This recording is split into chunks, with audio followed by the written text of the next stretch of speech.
Hello everyone and welcome to this week's reviews. The Smurfs are back on the big screen, and this time there are no magical portals transporting them to our world where they hang out with Neil Patrick Harris and Hank Azaria. Instead, director Kelly Asbury keeps them in the animated world as they search for a new band of Smurfs in Smurfs, The Lost Village.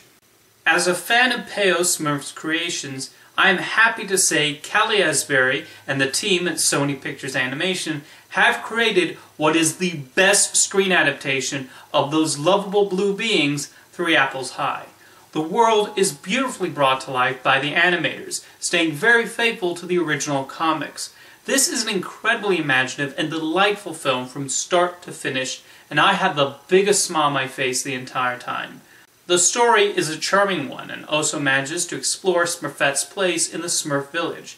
It's no secret Smurfette was really nothing more than the girl Smurf, and this script is rather self-aware of this, as her arc involves her figuring out her place in a village where everyone else has their name literally be their personality or profession. It's very nicely handled, and the humor works too with the way she interacts with the other Smurfs.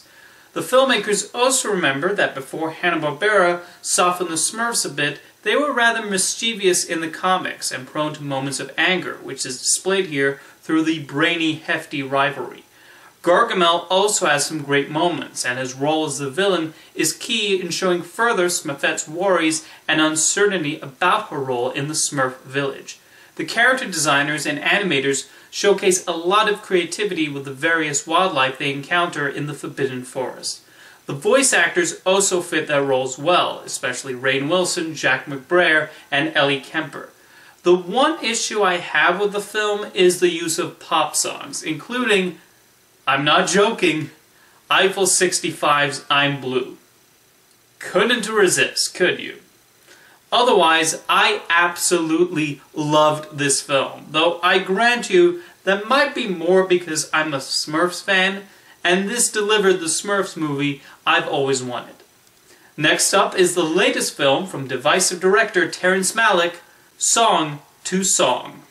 Terrence Malick has been a difficult director to get behind lately.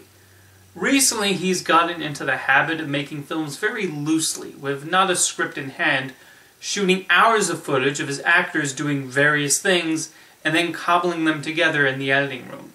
At this point, his trademarks are fairly obvious. You can expect montages filmed with fisheye lenses set to classical music, with famous actors giving ASMR-style narration.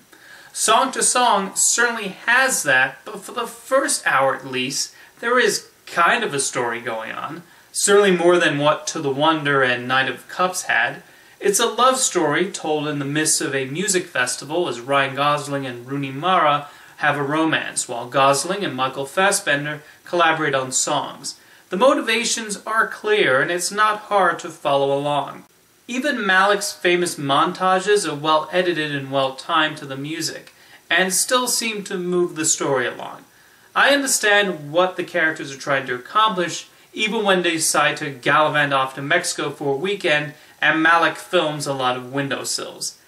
Then, in the second hour, Malick loses a story, and we're subjected to random montages and Val Kilmer and Cate Blanchett suddenly making appearances, and it's a patient wait until the end credits. There's also a lot more male-gazing than usual, as Malick films a lot of close-up shots of Rooney Mara and Natalie Portman that are almost leery. There are people who swear by Terrence Malick and will adore this film. And he's not a bad filmmaker, and if these are the kinds of films he wants to make now, hey, I'm not going to force him to make Days of Heaven again. But the filmmaking rules of pacing still apply. Thank you for watching this week's reviews, and I'll see you next time.